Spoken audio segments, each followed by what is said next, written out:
Ready? Committee will come to order.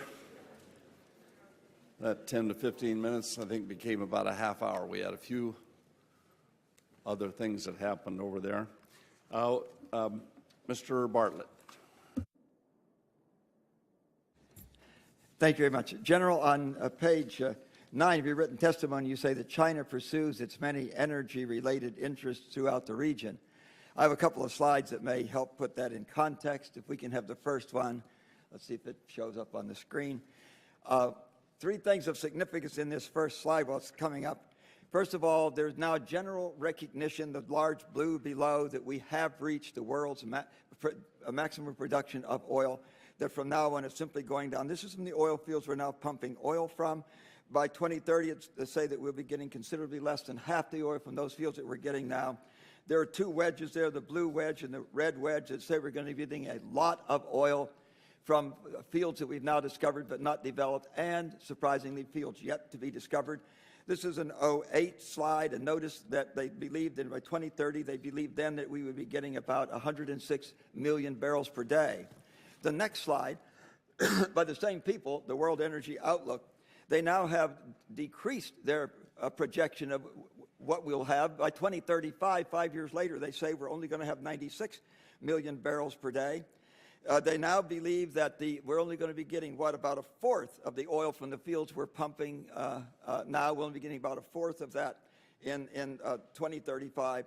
And the wedges of the oil fields yet to be developed and fields yet to be discovered has grown even further.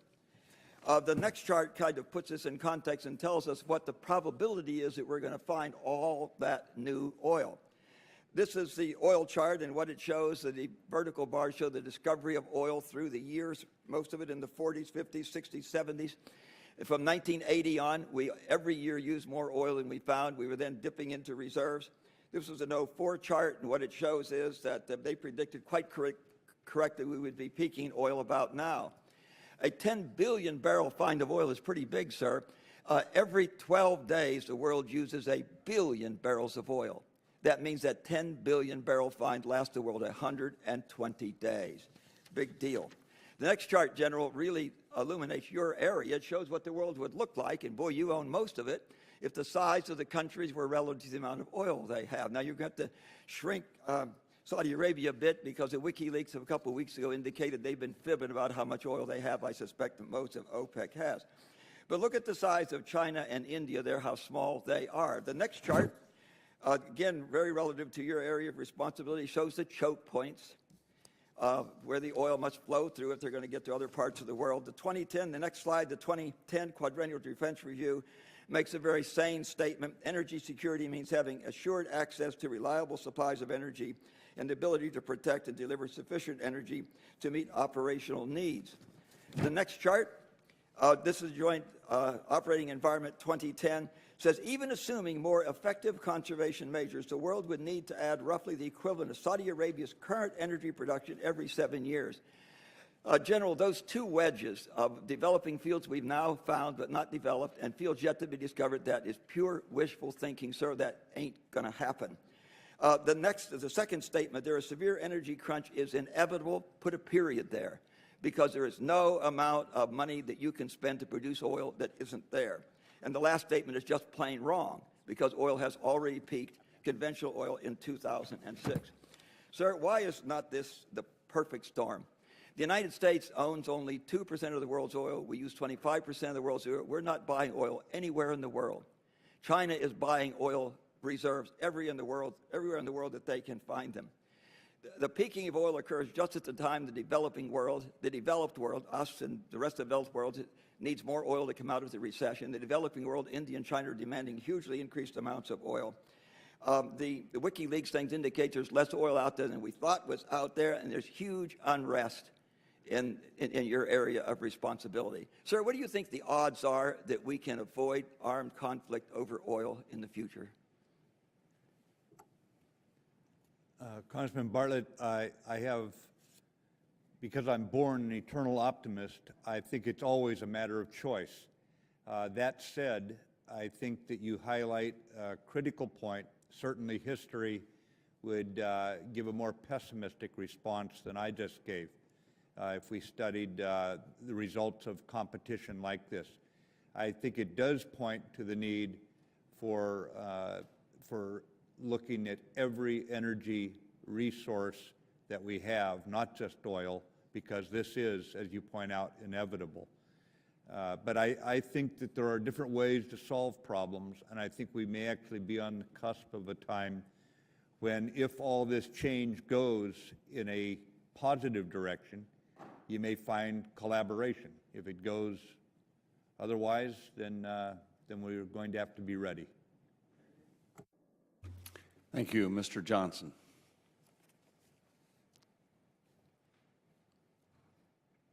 Thank you, Mr. Chairman.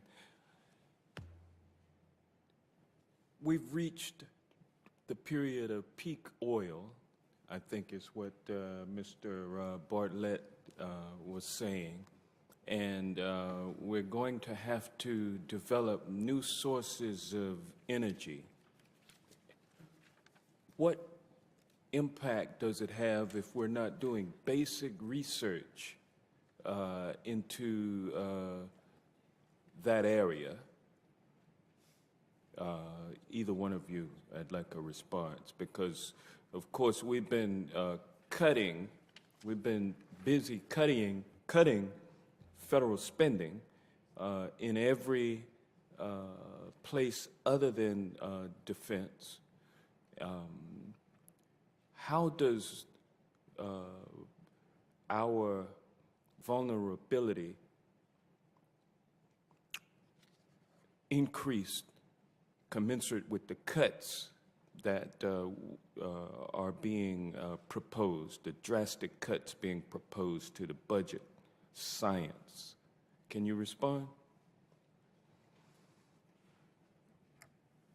So from a special operations perspective, I'll just tell you that we can shift to alternative energy measures as rapidly as they can be developed and operationalized. But I'm not an expert on the pace of that or the probability of that.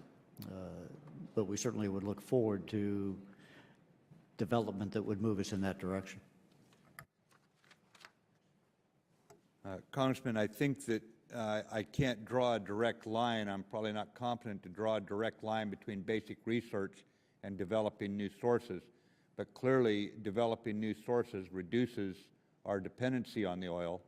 And if we do so, it reduces the potential for the outcome that Congressman Bartlett just mentioned of conflict over diminishing resources, sir. Thank you. We have a role that we have adopted, that is of global policeman. And our forward posture around the world will have to be curtailed as we adapt to the new realities of our time. And one of those realities is our energy or our dependence on current means of energy production. And also, we've been nation building for the last decade in one of the most inhospitable and lawless places on earth. I'm talking about Afghanistan. We have to accelerate the end game. We've got to achieve an acceptable security environment soon. That means we cannot merely increase the capacity of the Afghan government to kill its enemies. We have to aggressively shrink the ranks of its enemies by bringing them back into the political fold. General Mattis, as General Petraeus, your predecessor at CENTCOM, has said, quote, "You don't end an industrial strength insurgency by killing or capturing all the bad guys. You have to kill, capture, or turn the bad guys, and that means reintegration and reconciliation." As we approach the 10th anniversary of the Bonn Conference, where are we on the reconciliation piece of that strategy? What will a likely political settlement look like? And General Mattis, do you anticipate that we will have a sizable military footprint in Afghanistan through 2014?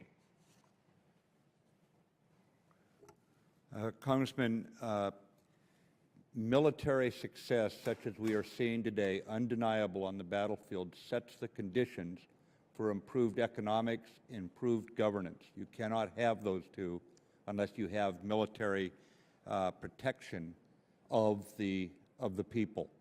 So once you have that, we have a multi-pronged approach here. One is transition, where we actually start transitioning this July to a Afghan-led security structure in certain districts and provinces based on conditions, as the Commander-in-Chief has said. That transition is aided and abetted by reintegration of young men who are giving up the fight, recognizing they aren't on the winning side. They no longer want to be with people who simply cause mayhem, and they see this new government gaining traction. So from the bottom up, you see reintegration. Reconciliation is top down. As we set the conditions where this enemy realizes they can't wait us out, and the Lisbon Declaration, where we said that the united force that's on the battlefield will be there through 2014, has helped in this regard. It means that they have got to start reconciling. We don't reconcile with our friends, we reconcile with our enemies.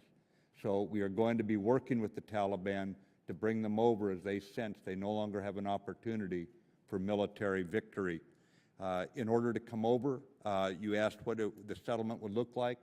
I think it's very simple. The Taliban must abandon al-Qaeda, they must quit using violence, and they must accept the Afghan Constitution.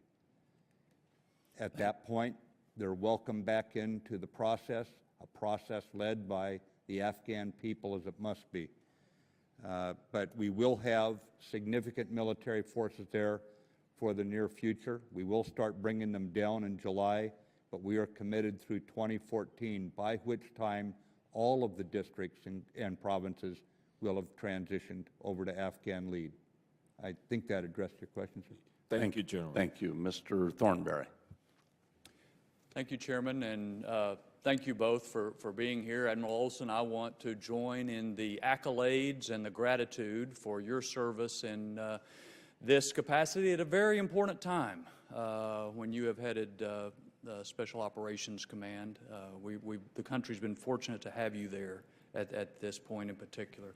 I notice in your written testimony you talk about the shortage of readily available local training ranges for SOCOM, and even that too often our operators have to travel to train, which means that is even more time away from their families and away from their homes.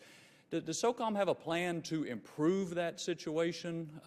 This is obviously an area where we can help, but we want to be consistent with what's in the long-term planning of SOCOM.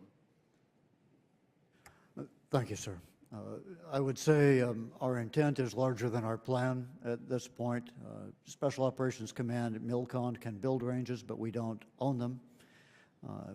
We are building them on facilities that then we need to use, and in many cases we can't build the ranges that we can't build all of the ranges that we need. We have to use ranges, pre-existing ranges that are controlled by the Army, Navy, Air Force, and Marine Corps. As you know, well, we are in some places where those ranges are available nearby, but we're in some places where there just aren't ranges nearby.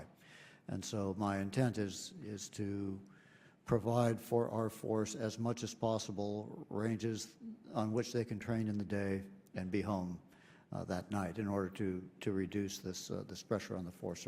It is within our MILCON budget to make some progress on that, but we are also going to have to continue to work with each of the services to arrive at a better means of coordinating use. Well, we want to assist I want to assist in that effort anyway, and I think this committee can be of some help. General Mattis, yesterday Secretary Clinton testified in front of the Senate Appropriations Committee that Iran is, quote, very much involved, end quote, with the opposition in Yemen. They're reaching out to the opposition movement in Bahrain. They're having contacts with some of the opposition groups in Egypt through Hezbollah and Hamas. I guess the question is, have you seen reporting that would support that? And if there is increased Iranian influence in those places, what effect does that have on our counterterrorism efforts and our mill-to-mill connections? Thank you, sir. I have seen the reporting that Secretary Clinton referred to. We have seen some influence in Yemen.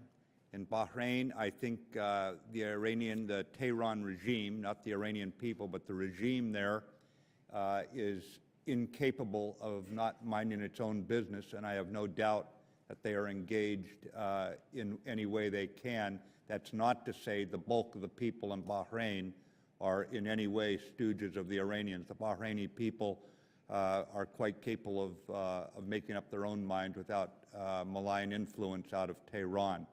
I think what the effect of this is negative on our counterterrorism campaign, but I would also say that this simply gives more credence to us staying relentlessly engaged across the region so that we not allow vacuums. And this means we're going to have to stay engaged at times when we don't know the outcome of certain processes that these countries are going through in this transition time. Okay. Let me ask one other thing. Additionally, yesterday was an article about Central Command and some information operations. I know there's not much we can talk about in that area, but I would be curious for either of you whether you have had your lawyers review the applicable laws and procedures to see whether they are consistent, whether they hamper your ability to do what you would like to do, and might need some updating and modernizing. This article, for example, cites some operators complaining that there are too many hoops to run through and so forth. And I think one area in our bailiwick is looking at the law and seeing if it is consistent with operations, but of course also our values. And my question is, have you had lawyers look at that issue? For CENTCOM, we have had our judge advocates and our lawyers look at this and the authorities we need to conduct these operations. We consider that in today's changing world, these are now traditional military activities. They're no longer something that can only be handled by Voice of America or someone like that. So we do need the authorities. We're very careful right now to stay strictly within the guidelines of the law, and we do have ongoing blog fights, where we go in and we contradict inaccurate information, and it's fully attributable at this point. Thank you. Mrs. Castor. Thank you, Mr. Chairman. The Tampa Bay area is a very patriotic community, and we are very proud to host SOCOM and CENTCOM at MacDill Air Force Base, and particularly Admiral Olson being there for the past few years. You're just a beloved member of the community now, and they'll be very sorry to see you transition out. So I'll be a little parochial just to begin my questions. Along with my colleague, Congressman Bill Young, over the past few years, there's been great investment that has matched the growth and missions of CENTCOM and SOCOM at MacDill, but it still appears to be unfinished. Parking issues, other complications right there. Can you spend just a quick moment on, I know that the greater MILCON needs for SOCOM are all across the country, but they're on MacDill Air Force Base, what would be the top of your list that remains unfinished at this point? Ma'am, as you know, we have had a fair amount of construction over the last several years, and we have some programmed in the future. We have just, as you mentioned, built a parking garage, which we probably should have built first, but in the end, it's serving us quite well. and we are finishing up a couple of other projects. I think that we are in the mode now of upgrading and recapitalizing rather than expanding within the base, and we are always interested in improvements to the base itself on which we are tenants that improve the quality of life and the quality of service for our people. Ma'am, as you know, thanks to the Congress, we're getting a new headquarters there to replace one that's really getting a little age. The only thing I think I need right now is an issue we're working, and that's for quality of life, is a parking area, so our folks don't have to walk a half mile or further to get to work. But the Congress has taken very good care of us, and we have excellent facilities coming online by spring. Thank you very much. And I also wanted to ask you about Pakistan. We provide a lot of support to Pakistan through coalition support funds, through foreign military financing, Pakistan counterinsurgency and counterinsurgency capability funds. And yet we're struggling to get the Pakistanis and the Army to really be a better partner in helping us disrupt the Taliban headquarters or where they're meeting and plotting. They could be a better partner in the Fatah areas. They need to continue to reorient themselves from India towards Afghanistan and the other real threats in the area. What are you doing to, with this great investment that the U.S. puts up with those funds I previously mentioned? What kind of conditions do you put on that military assistance and aid to continue to convince the Pakistanis to be a better, more attentive partner? It's an excellent question. The funds themselves, we track them. I've got some very keenly attentive field-grade officers in Islamabad. They work daily with the Pakistani counterparts, and we routinely require additional confirmation that, in fact, the equipment we're giving or the money we're giving is going to support those operations in the Fatah against our common enemies. That money is tracked very, very carefully. I think the growing rapport, especially with our hammer and anvil operation, where we're doing something on our side of the border, they're doing something on their side, collaborating now down to lower-ranking officers as they talk back and forth across the border. We've had some dramatic successes lately. I just came back from a meeting that Admiral Mullen and General Kiani held. We met in Oman with General Petraeus, Admiral Olson, and I, and several of General Kiani's officers and the American officers. And I was impressed by the level of rapport between General Petraeus and General Kiani. I think the point to look at, ma'am, is that after 1989 or 1990, we walked away from this area. During that period, history did not stand still. And when we came back in 2001, there was a sense of abandonment by the Americans. That has engendered a certain level of distrust that we have had to work to overcome. It's not perfect. In any war, as a British Prime Minister put it, the only thing more difficult than fighting with allies is fighting without them. Well, we have 48 allies in this battle, and Pakistan is the key ally. And they have suffered right now over 2,700 killed. They have suffered over 8,600 wounded. They're civilians. They've lost a presidential candidate, Mrs. Bhutto. They have lost nearly 30,000 civilian casualties. So it's not a perfect solution in the high country. Your question is valid, but I see it improving, and I think that's the trend line we have to be focused on, what they are doing up there. Thank you. Yeah.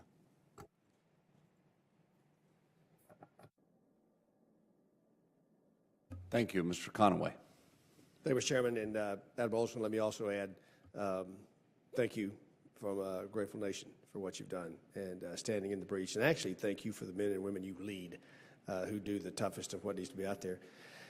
Your comment, I'll get it wrong, but you said the fabric is strong, weave is tight, but it's showing some wear on the team.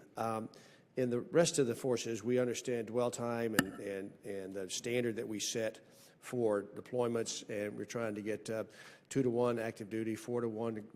I think that's a proper metric. I'm struggling with a metric for your team in the terms so that we can see what a standard would look like, and then compare that to what you're actually doing.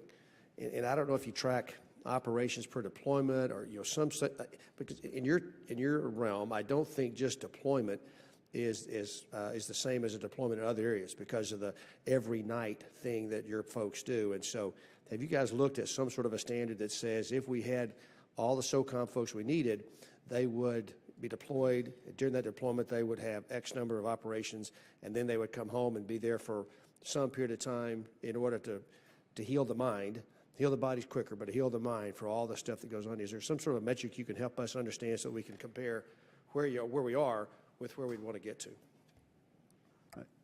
Thank you, sir. We've done a lot of work on metrics, and we are exceeding the pace of deployment against all of the metrics that we've worked up. There are 1,000 different ways to get at this, no one solution, but we're trying to figure out all of the ways that we can chip away at each person gone each day to see how we can back away from that in the many small ways that ultimately would make a real difference. But the short answer is yes, sir. We've worked the metrics hard. Can you, in the rest of the force, if they're only 1-to-1 dwell time versus deployment, and the goal is 2-to-1, I have a sense of where we got to get to. Can you share some of those metrics with us as to what the scope of the shortfall is, either the shortfall in folks and/or an overcommitment of the team that we work on both ends? But I don't have any feel for what you're. No, yes, sir. We are working all ends, all sides. We try to build to 3-to-1. We understand surge deployments at 2-to-1. We have a red line of 1-to-1, but certain elements of our force are deployed more often than that. So. Okay. Well, if there is a better way to help members of Congress, I know you understand it and you get it. If there's a better way for you to help us understand it, creates a sense of urgency as to what is out there, is be helpful. General Mattis, working off Ms. Castor's comments, you may have said during your opening comments the great benefit we had for 30 years of mill-to-mill interaction with the Egyptian military, and the benefit that appears to have paid off in the way they've reacted throughout this change in government. Can you talk to us, and you mentioned briefly that we basically ceased mill-to-mill conversations in Pakistan for a 10 or 12-year period. Can you, what's going on? We've been there now 10 years almost, so we maybe recouped that, but there's a whole tranche of folks who grew up without having any contact with America. They're now in charge. Can you talk to us just briefly about how that's impacting our mill-to-mill, as well as what the current dust-up with our civilian, with diplomatic community being held is having on your team? I can, sir, and it builds on Congresswoman Castor's question, because when you have from 1989 to 2001 broken contacts, those officers continue up in the ranks. Like I said, nothing stands still. Fortunately, the officers right now in command are still ones who went to Leavenworth, who went to Maxwell, who we did have relations with. Unfortunately, when they move 140,000 of their troops, a quarter of their army, off the Indian border and up into the high country, the majority of them are led, of course, by lieutenants, captains, majors, lieutenant colonels, who we did not have that rapport with. Thanks to Admiral Olson's folks, we very quietly work with our Pakistan counterparts, and one by one we are rebuilding the bonds of trust. But it's going to take a while to recover from the very point that you made, years of basically disenchantment between. Yeah. Any direct impact on the issue with the diplomat who's got immunity and being held with the things you're trying to get done day in and day out? No, sir, I don't believe so. All right. Thank you, gentlemen, both. Appreciate it. You're back. Thank you. Mr. Langeman. Thank you, Mr. Chairman. General Mattis and Commander Olson, well, thank you for your testimony today, and the Congress and the American people certainly owe the both of you a great debt of gratitude, and the people that serve under you, and obviously you're very likely currently and in the future to remain the very tip of the spear in the fight against global terrorism. I want to thank you both for your service. Admiral Olson, SOCOM sits at a unique juncture in the military structure in that it can benefit from ongoing efforts throughout the services, as well as find its own unique ways internally to accomplish the mission. I'd like to focus a little bit, if I could, on your science and technology efforts. In your testimony, you briefly mentioned SOCOM science and technology efforts. And I'd like you to, if you could, to take a moment to more fully explain how SOCOM contributes to and benefits from science and technology efforts within DoD. Can you, in particular, explain instances where SOCOM undertook its own S&T efforts in areas where time-sensitive requirements exist? Yes, sir. Thank you. Special Operations Command is a relatively small force, and our needs are often quite peculiar to Special Operations force requirements. So we do have a R&D, a research and development, a science and technology budget that we use to invest in some items that are sort of invented for special operations purposes, but we also use that to contribute to service investment in order to ensure that the services are making special operations considerations in some of their development projects. I have a senior science and technology advisor on my staff. He's in good contact with all of the services and the laboratories to ensure that our investment in that is made as wisely as we can, sir. I see that your research and development testing and evaluation budget has been significantly increased this year, up to $496 million. Can you describe some of the RDT and AE efforts that you are undertaking? Yes, sir, I do. Some of that is a general increase in R&D and science and technology, recognizing the special operations peculiar needs for that.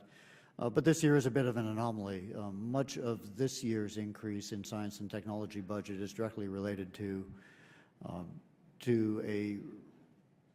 an efficiency initiative that we made in order to back away from one sort of ponderous program and invest in a family of undersea mobility vehicles. And there's a peculiar requirement for science and technology R&D money this year for that. Are there any other examples that you could cite for us?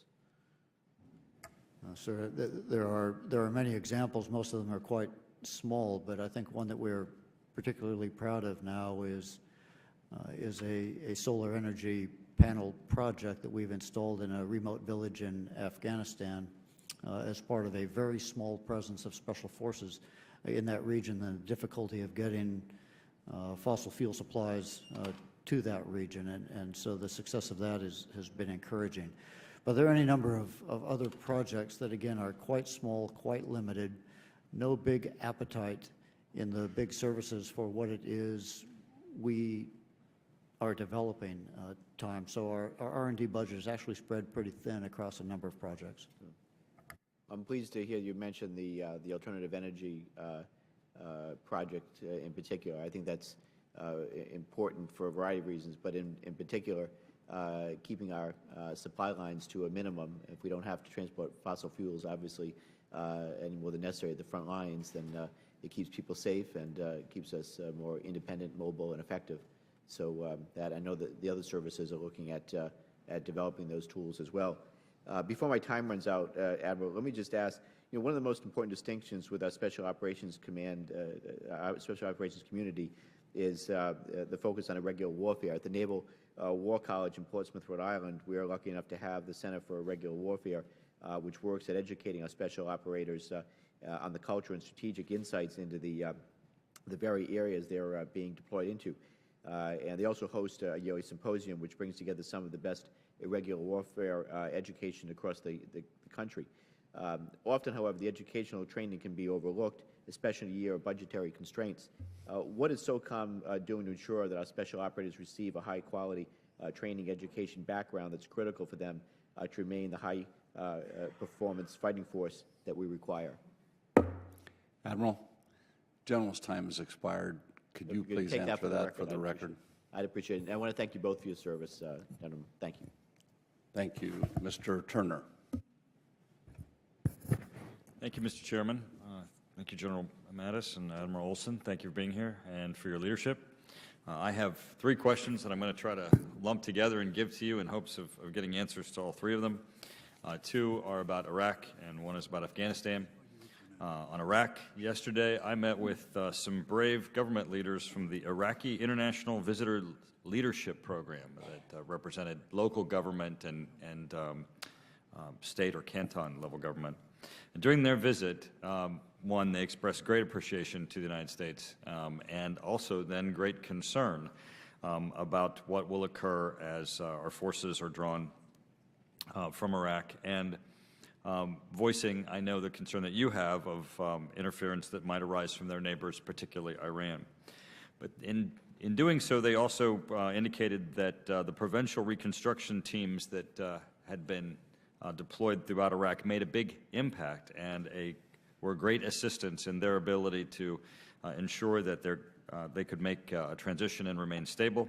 They reported that several of those are closing, and they're very concerned about them. They wanted me to raise the issue with you gentlemen to see to what extent that you see that the PRTs may be able to remain and continue to have a role. Also, yesterday we had a hearing in the Government Reform National Security Subcommittee on the U.S. military leaving Iraq. Is the State Department ready? I'd love any comments that you have concerning the State Department's efforts and the significant amount of contractors that they're going to be employing for security forces, some 17,000. My question on Afghanistan is I'd like for you to comment on our efforts to reduce the drug trade. In 2006, General James Jones, then the Supreme Allied Commander of Europe, stated that, quote, "The Achilles heel of Afghanistan is the narcotics problem. I think the uncontrolled rise of the spread of narcotics, the business that it brings in, the money that it generates is being used to fund the insurgency, the criminal elements, anything to bring chaos and disorder." He also says that it funds the corruption in the police, the corruption in local governments, corruption at high levels of government. Now, I love, gentlemen, to hold up this chart. This is a chart of the historical production of opium production in Afghanistan. If you fold the chart, you can see that looking at the years when we first got to Afghanistan, that the subsequent years up through 2009 are almost double what has occurred prior. When General James Jones made this quote in 2006, the level of 2006 is about the same it was in 2009. So even though we say it's being reduced and coming down, it's still at astronomical levels and nearly double of our first 2 years in Afghanistan. I really think it gets to the heart of our ability to turn the circumstances around in Afghanistan, and I'd love to hear your comments on those issues. Thank you, gentlemen. Thank you. On the PRTs, they have got to come out, sir. This is something that we did to help Iraq get back on their feet. They have an educated population. They now have a government that they voted in. It was a very close election, so it took a while to get it set up. But these PRTs, as you know, provincial reconstruction teams, were there to bring government services during the tumultuous period as we fought it out with the enemy. That period is pretty much over now. The enemy can still set off an explosion anywhere in the country. That's just the kind of mentality that they have. But the Iraqi security forces have proven themselves capable, I think, to maintain security to a point that it's now the responsibility of the Iraqi government. Is the State Department ready? Not yet, but I am confident they're on the right track. We have one of the finest ambassadors we have served with anywhere in Ambassador Jeffries, and I think the 17,000 number, while this is still tentative, I believe that number is the total number on the ground from Department of State, and the number of contracted security personnel will be less than half that. Excuse me, go ahead, sir. That was the number that was being used yesterday in the hearing, so I'm not certain either, but we'll certainly. If I could get back to you for the record, then I need to also check the numbers and make certain I'm giving you accurate data here. But I think that right now the State Department and the Defense Department are working very closely together. I co-hosted with the Deputy Secretary of State a conference here in late January where we got together with all the right people from the military and from Department of State, and we are working right down to what issues still need resolution. Who's going to be responsible for them? It's on the right track, sir. It's going to be difficult, but we're on the right track. On Afghanistan, I'll just tell you that we are making progress, significant progress, now that we've taken the Helmand River Valley away from the enemy. Thank you, Mr. Garamendi. Thank you, Mr. Chairman. My apologies to Admiral and General for being late. It's one of those days. And I may pick up issues that you've already covered. If so, you can move quickly through them and go from there. The first deals with what is presently taking place in the Levant, Egypt, Libya, Tunisia. What's our posture there? What can we expect? How does it relate to the work that both of you gentlemen do? I understand the Navy's nearby now, and maybe one or the other of you want to take this one on. Sir, Libya is not in my region. Egypt is. The Secretary has just given orders a few hours ago to commence an airlift of Egyptians who have been forced outside of Libya into Tunisia to help them get back home again. The reason we're doing this is, number one, we can, and number two, I think it's indicative of the continuing close military-to-military relationship that we are trusted in that part of the world to be the ones who can fly military airlift in, pick up refugees, fly them to another country, going past a country that's in disarray right now. So we are helping where we can on the humanitarian side, sir. That would be in the Tunisia-Libyan situation. Could you speak to the Egyptian situation, since that is your turf? I can, sir. We've maintained close relations with the Egyptian military. They have served with honor. They continue to serve with honor. I spoke to our ambassador, and yesterday she explained to me that the military is carrying out its caretaker role, and our relationship with that military strengthens them in that role, that they will turn this over to a civilian elected government, and we still anticipate 6 months. I think it's ambitious for any country to go through all that they have to go through to meet that timeline, but that is the military's commitment. I talked to General Annan, the Chief of Defense of Egypt, a couple weeks ago, and he assured me that that is their intention, to keep the order, to not in any way restrict peaceful demonstrations, protect them, in fact, and protect the process toward a democracy. Apparently, the military-to-military relationship has been very beneficial. Yes, sir, absolutely. Okay. Admiral, I don't know if you have anything to do with what's going on a little further to the west of Egypt. If so, you can maybe bring us up to date. If not, well, just let it go. So from a Special Operations Command perspective, I'll just say that we have offered the menu of capabilities that Special Operations can contribute to either turn down the heat or respond to a flare-up. And so the commander of CENTCOM and the commander of AFRICOM have those, sir. Ready and willing to go. Does that mean, well, we don't know what it means, do we?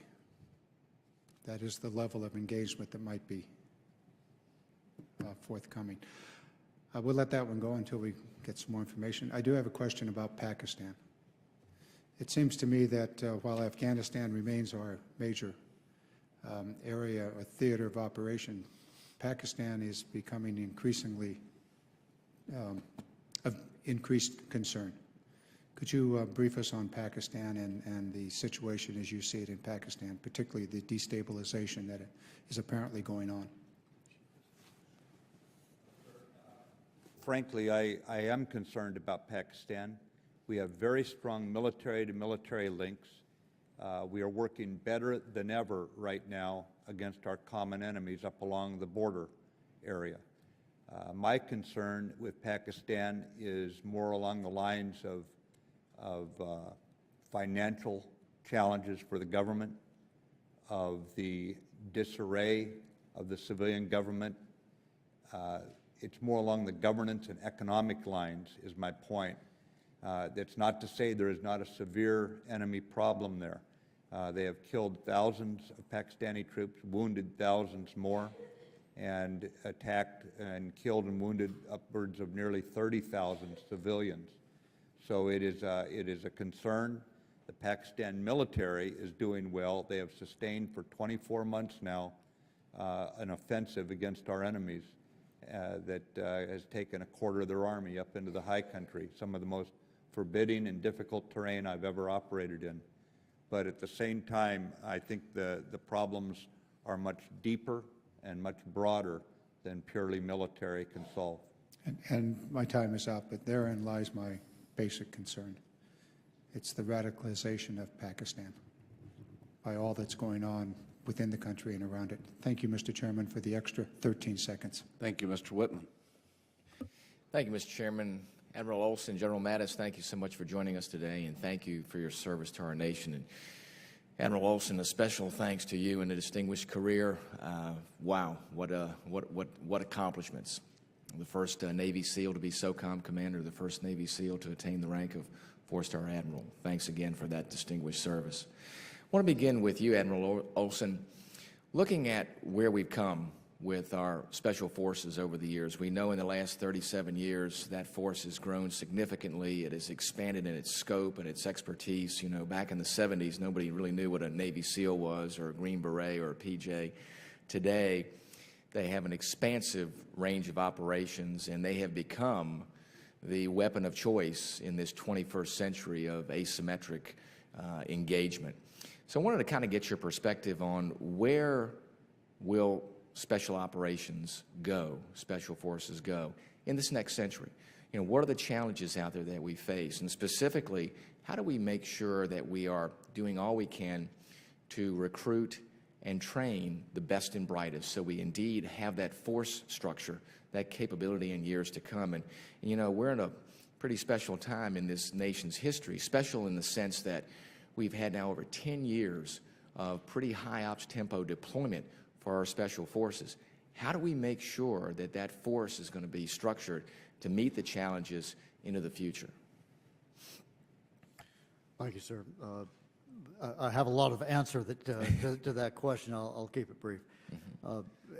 First, our recruiting and training is going very well. We are getting people who are smarter, harder, fitter, stronger than ever before, and at least as motivated. And I'm quite satisfied with the quality of the force and the quality of our training. We need to do more to ensure that we are retaining them for as long as we need for them to serve. This is quite specialized work. We do invest heavily in their training, and the longer that we can keep them with us, the better, even well beyond the normal 20-year military retirement point. In terms of the employment of special operations forces, it's a big, complex world. I think the threat of massive Army versus Army uniformed formations against uniformed formations kind of warfare is decreasing, and the probability of, as you said, asymmetric cyber non-traditional warfare is increasing. It's very much special operations commands within our portfolio to be out there around the world turning down the global heat. We are in many countries on any given day at the invitation of other nations to help provide them local capability that contributes to regional stability. So in my way of describing it, we have worked very hard in our sort of shoot, move, communicate, network kind of skills. Our investment now is in our understanding, make sure that we're in the right places for the right reasons, doing the right things with the ability to properly predict the outcomes. General Mattis, I want to ask a little bit about what we're facing in Iraq. As you know, we're right at the face of more drawdowns.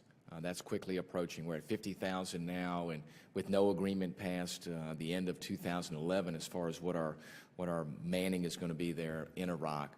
The Inspector General for DOD pointed out some concerns about Iraqi capabilities and ISF capabilities going into the future, and they pointed out that with that transition, there might be little time to develop logistical systems and industrial capabilities that may leave the ISF and Iraqi forces with a lack of readiness in what they are going to be facing down the road. And they also noted some additional gaps in military training, special operations, and airspace management.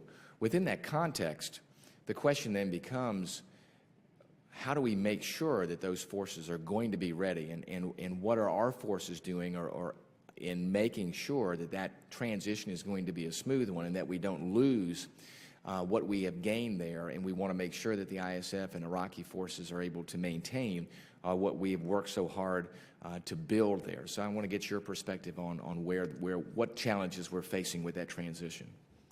I think you summed up the challenges pretty well, sir. The three biggest challenges: logistics, including maintenance, intelligence, and intelligence fusion, and how they would use that for their special forces, their security forces, to continue an unrelenting attack against the enemies, the terrorists who are in the country and still capable of dramatic attacks, and of course air sovereignty. They will not have an air force yet, but we are using every day, working with them every day. We have specialized training programs for certain units to bring. If we can't bring everyone up, can we bring up a cadre, certain units up to full capability? That too is going to be challenging. Candidly, it's going to be very difficult. I think there will still be loose ends by December, but absent a request from the Iraqi government and agreement by the U.S. government to stay longer, we are projected to come out with pretty much 99.9% of our troops. There may be a small Office of Security Cooperation that would try to carry on some of the things that you just mentioned. Chairman, are you back? Thank you. Ms. Hanabusa. Thank you very much, Mr. Chairman. Thank you, Admiral, for your years of service, and thank you, General Mattis, for being here. I'd like to first begin with General Mattis. You made an interesting comment when I was here earlier, and you said that though not within, I think, your region, the Israel-Palestinian situation really affects your ability within what you're trying to do. Could you expand that for me? What is it about it, and what kind of stability would you like to see? Yes, ma'am, I can. The extremist elements have seized this issue, and they use it for recruiting. So if Middle East peace can be achieved, a two-state solution, which has been proposed by several American administrations, embraced by many moderates across the region and in the UN, if this two-state solution can be achieved, then what you do is you remove this issue from the extremists.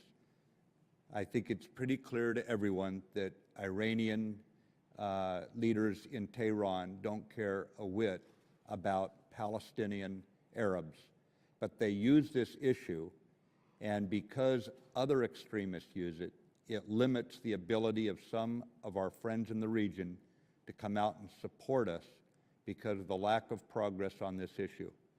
I think that in the terms of long-term security for Israel and for the Palestinian people to have their rights, we're going to have to make progress on the two-state solution.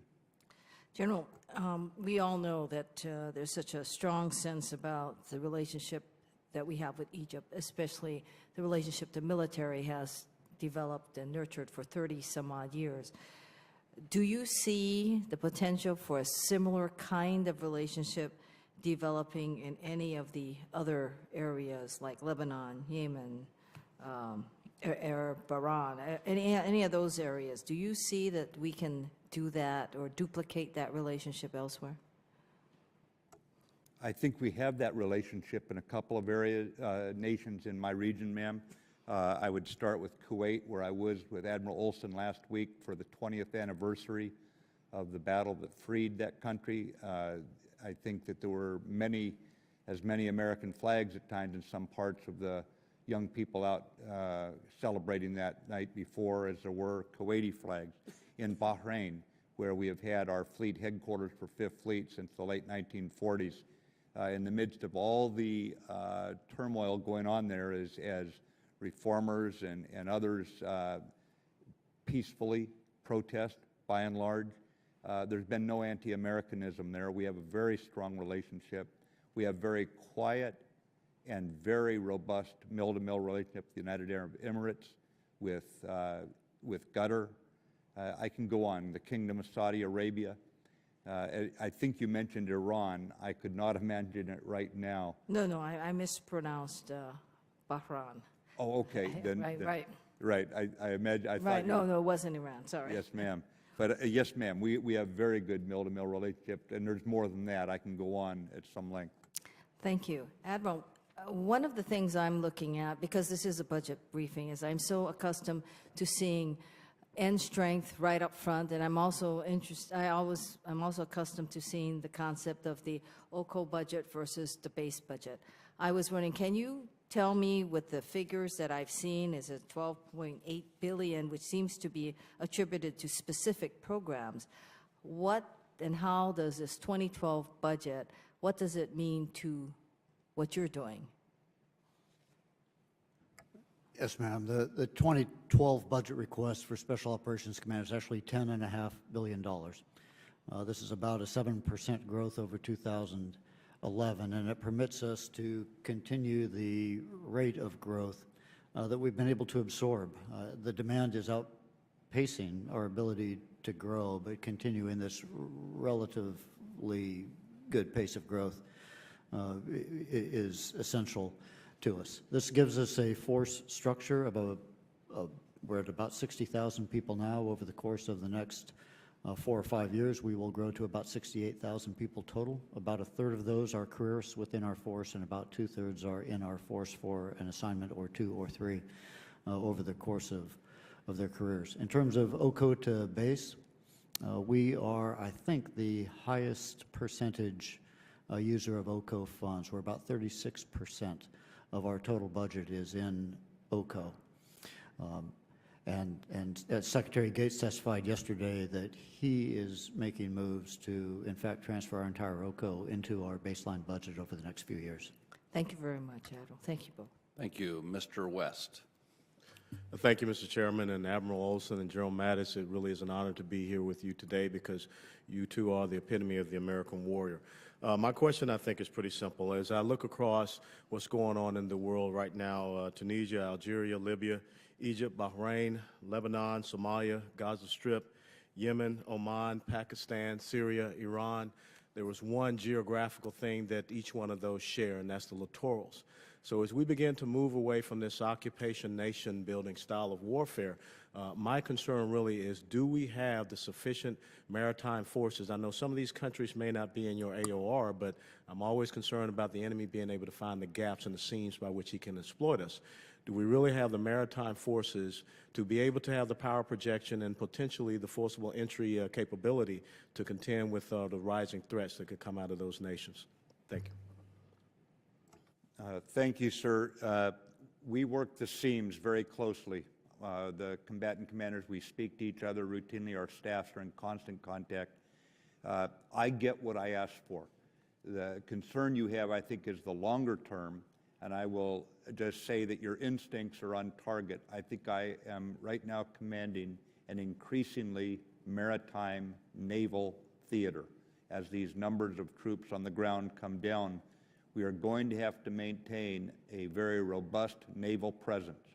It's welcome, it's reinforcing, it is reassuring, and it tempers any mischief by certain people who might want to get meddlesome in other people's issues. So from a special operations perspective, we are generally consumers and customers of the maritime of the larger maritime forces. We ride and operate from the ships when it's appropriate to do that, and therefore we depend on the geographic combatant commanders to request and provide those ships. I'll second what General Mattis said, is that generally when we are employed, the priority is high enough that we will get the maritime assets that are required. But that's in the theater where we are now. It may not be the same around the rest of the world, sir. Well, thank you, gentlemen, very much. And, of course, being an old soldier, it's very hard for me to understand that and admit that that's an important aspect. But subject to your, I'll yield back to the chairman. By old soldier, he means he's served several years when he's talking compared to an old guy like me. Mr. Kaufman. Thank you, Mr. Chairman. General Mattis, first of all, thank you for your distinguished service as a U.S. Central Command Combatant Commander. You had mentioned in an answer, and I want to clarify this, about the Pakistani military, that the Pakistani military had been, words to the effect that you gave, had been conducting combat operations for the last 2 years against our enemy. And I need to clarify that. Is it that they're conducting combat operations against the Pakistani Taliban? Because it's my understanding that the Afghan Taliban have sanctuary inside of Pakistan and that they are not prosecuting operations against the Afghan Taliban. Yes, sir. And they've been conducting operations more than 2 years. It's not against all of those that we're up against. There are some they've not gone after. They're going after more today. It's in the last 2 years they've shifted 140,000 troops and have taken a much more aggressive role here. But you're quite correct. There are some that they have not engaged. Thank you. Admiral Olson, I just want to thank you so much for your service as the combatant commander for Special Operations Command. And I think you mentioned that prospectively you saw that,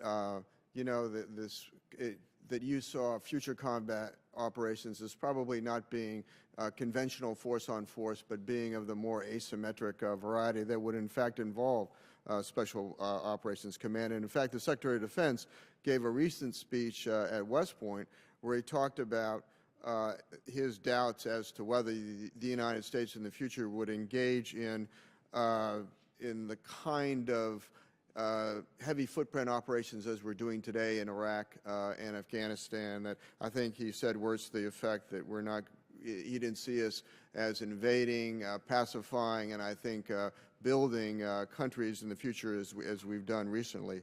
And General Mattis, that goes to you. I'm concerned that maybe we're too ambitious in Afghanistan. I see that we have two objectives there in order to meet U.S. security interests. I think number one is that we need to not allow the Taliban to control the country and that be a permissive environment for them in which they could leverage that in helps of destabilizing Pakistan by aiding the Taliban on the other side of the Durand line. And secondly, the ability to use Afghanistan as a platform in which to, quite frankly, sig out targets in the tribal, in the Fatah in Pakistan. But yet, if I look at the current policy, it seems to me that we're establishing a governance that I'm concerned that doesn't necessarily reflect the political culture of the country, but certainly reflects our values, that we're trying to restructure Afghan society, and that we're trying to build in the economy that they never had. And I refer to the Afghan Infrastructure Fund certainly as part of that. And I wonder if you can address that, because I'm just very concerned that we're perhaps have a policy that is more robust than is necessary to meet our security interest. Thank you, sir. I engaged in the President's policy review, strategy review in December. Your question was one of the critical ones that we examined there. Are we doing more than we need to do? Again, we are there for our reasons, our national security reasons. When we didn't pay attention to it, we were attacked, and the Fatah area, the borderland region there, remains the epicenter of Osama bin Laden's efforts, obviously. So we fall back and say, what do we need to do to deny future attacks such as this? And we have very strictly looked even down to what are the key districts that we need to be focused on. It's not that we're all over the country.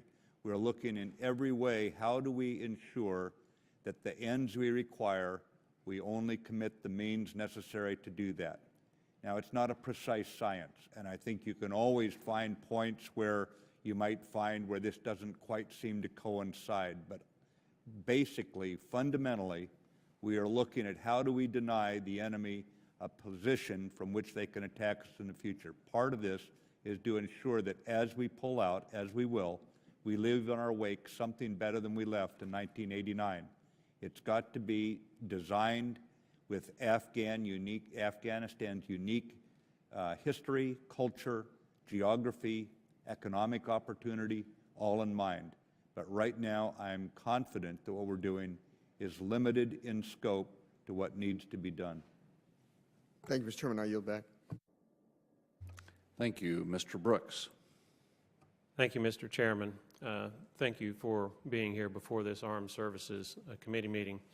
I had the opportunity last week to participate in a congressional delegation trip to Afghanistan and Pakistan. As a freshman, I found it to be very eye-opening, very informative.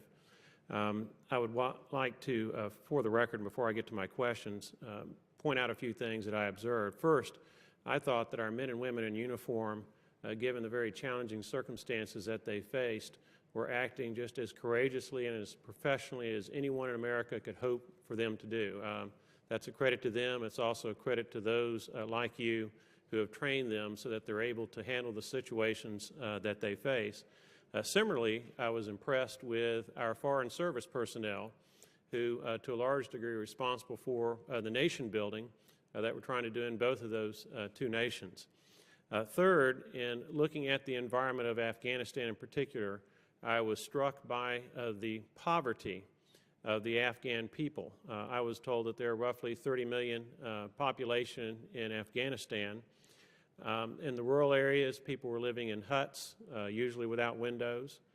15% literacy rate, i.e. 85% could neither read nor write. In the rural areas that I was fortunate to observe, there appeared to be no electricity. The roads in the rural areas were dirt. And that brings me to the Afghan economy. It was quite clear that the Afghan economy is nowhere near capable of being able to pay for its own defense, either militarily or internal security forces, police, or what have you. And with that as a backdrop, do you have a judgment as to how many years, in your opinion, it might be before the Afghan economy is strong enough for them to pay for their own internal security forces? Sir, I would have to give you an estimate. I understand it would be an estimate. Please do. I would say it would be at least 10 years, and it will require international support throughout that 10-year period and perhaps longer. Yeah, I was informed by some of the folks that we met with that it'd be in that neighborhood, perhaps even as long as 15 or 20 years, which means it's basically going to be a long time. We hope for the best, but we have to be prepared for the worst. With that as a backdrop, do you have any judgment as to how much America is going to have to pay over that next 10-year period of time out of our own treasury to be able to pay for the cost of the Afghan security forces, the police, their military, or what have you? Sir, as we fight this enemy and as governance picks up in areas that were once held by the Taliban, there are economic opportunities, agricultural extraction, mineral extraction. There are opportunities for people there. I think we'll see a combination of the number of security forces needed dropping slightly as the enemy threat drops. And I think that right now we have 49 nations engaged there. And as some start coming out, our foreign service officers who impressed you as they've impressed me will have to work with foreign countries to make sure that as they pull their troops out, they maintain the kind of fiscal support that the international community has to give to a nation that with 30 years of warfare and hundreds of billions of dollars of damage to that country over those decades, simply going to take an international commitment to get them back on their feet. And I'm very confident it cannot be the United States alone. Well, do you have any judgment as to how much would be the United States share? I do not, sir. If it's just for the security forces, it'll cost us $12.8 billion this next year. That number will come down. I see that as a surge right now of their forces, and at some point, once the enemy's beaten down, then they won't need that size of a force. So that amount should come down too as the enemy threat recedes somewhat. But it's going to be a significant amount, I think, is where I would agree with you. It's going to take an international effort, not America alone. Thank you for your insight. Thank you. Mr. Wilson. Thank you, Mr. Chairman, and General Mattis, Admiral Olson, thank you very much for your service. I was fortunate enough to be on the congressional delegation with Congressman Brooks, and I want to join with him in commending the service members we met. General Austin gave us an excellent briefing, General Petraeus, of course, there in Baghdad and in Kabul. We also had the opportunity to visit the sailors of the USS Lake Champlain in Bahrain. It was just so encouraging to me to see our quality troops. Also, I was encouraged because my former National Guard unit, the 218th Brigade, had been, of the South Carolina Army National Guard, had been there in 2007, 2008, training the Afghan National Security Forces. The progress that I saw of the personnel, the Afghan forces, and I know that the Extraordinary Defense Minister, Abdul Wardak, has indicated that he wanted those forces to be increased possibly to 378,000. And so, General, what do we have the capability to partner with a force that size with the current personnel we have? If the President makes the decision to support President Karzai's effort to grow the force, as Minister Wardak told you, yes, we have the capability to do so with the forces that we have there. And I, in fact, I gave a floor speech Tuesday, or Monday, where I indicated that I have supported the President's surge by sending 30,000 troops. That's actually encouraged Afghanis to have faith in their future, and now an additional 70,000 Afghan security forces.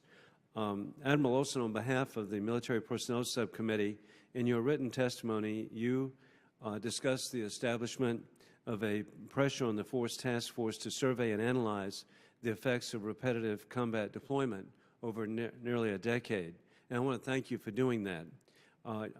And particularly, though, I'm concerned that there has been a higher percentage of officers leaving at the 8 to 10 year mark. Can you provide detail of what this task force will do, and in the coming months, would you share the results with the committee?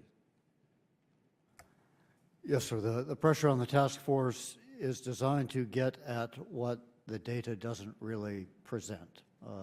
Responses generally lag data, data lags reality. We're really trying to be predictive and preventive in our approach, and to do that, we've got to be able to trust commanders' intuition, teammates' sense of what's happening in the team room, families, children, as they sense our force. And so we're really on a survey mission to understand the plethora of factors that do affect the overall health of our force. I do expect that report in about 90 days, and I would certainly be willing to share it. Thank you very much. And General Mattis, when we go to encourage the troops, so we do fact-finding. On my last visit there, prior to this, I was so impressed by the different teams that were performing route clearance, how brave they were. And I'm really grateful to see the advances in technology with the mine roller program. What is the level of providing those so that we can face the improvised explosive devices? Sir, the mine rollers work in most of the terrain where they can be employed on roads with the vehicles that carry the mine roller, that can use the mine roller. As you know, not all vehicles can, because they're a very, very heavy piece of gear. Ultimately, Mr. Wilson, what we're going to have to do is, this country is going to have to find a way to prematurely detonate IEDs. Right now, attacking the network, we are either finding or the people are turning into us about 70% of the IEDs that we run into, but about 30% are still going off against us, and it's the primary casualty-inducing weapon the enemy has. So this is a significant effort that we have underway to try and look at not just mine rollers, but the entire scope of the problem, sir.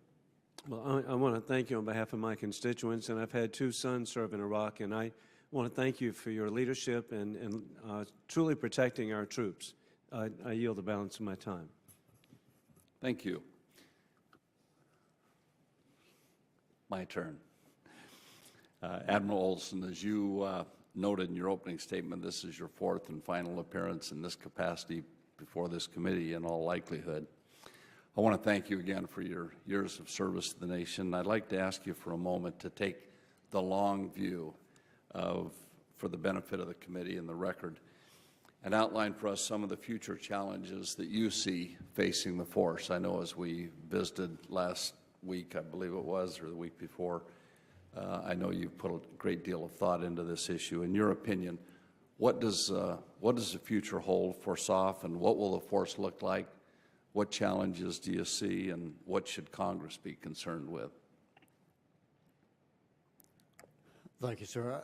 I think the future requirements for Special Operations Command will be in smaller teams in more places at the invitation, at the request of host governments who believe that highly skilled teams with a relatively small footprint are of great value in their regions. This does require a different kind of training program for us. It requires a different kind of education program for us, depending very heavily on the services, but understanding that we have to tailor some of that to our own requirements. It also requires a different kind of career management.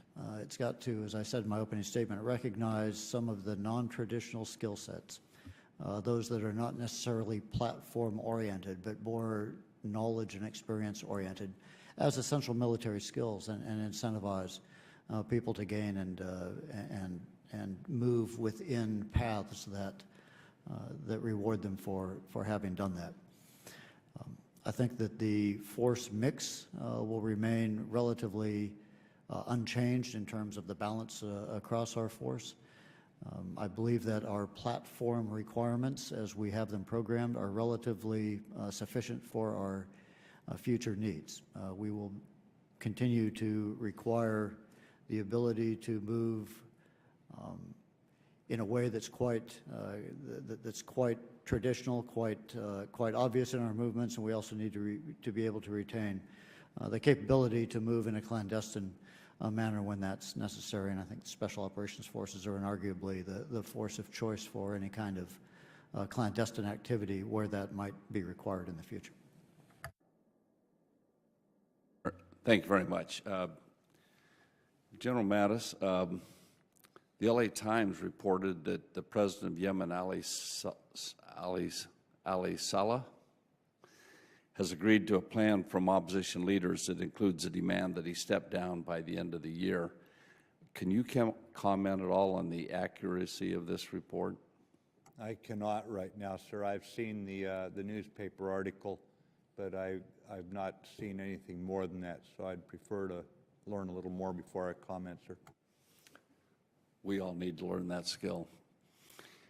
Thank you very much, both of you, for your service, and all of those sitting behind you there that work with you every day. I want to talk to them and see how they have special training for poker faces. I think I've watched. They don't give a thing away, and that's a great skill. Thank you all for your service. Appreciate very much, and this hearing now stands adjourned.